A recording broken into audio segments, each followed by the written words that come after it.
11টার সময় আমরা সংবাদ পাই যে কসবা উপজেলার কায়েমপুর গ্রামে কসবা উপজেলা প্রাথমিক শিক্ষকের সাবেক সভাপতি দেলোয়ার হোসেন মাস্টারকে বিক্ষুব্ধ ছাত্র জনতা আটক করে রাখে। বিক্ষুব্ধ ছাত্র জনতা রোষানল হতে তাৎক্ষণিকভাবে তাকে নিরাপত্তায় নিয়ে আসার জন্য আমরা পুলিশ ফোর্স প্রেরণ করি এবং ওনাকে আমাদের কসবা থানায় নিয়ে আসি। এ বিষয়ে স্থানীয় জনতা জানায় তিনি সাবেক আইনমন্ত্রী আনিসুল হকের ঘনিষ্ঠ সহচর ছিলেন।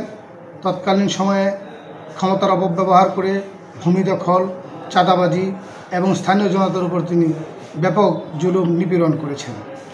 বর্ণিত বিষয়ে কসবা থানা এলাকার বিভিন্ন লোকজন এবং নিপীড়িত জনসাধারণ আমার নিকট 2টি দরখাস্ত দায়ের করে।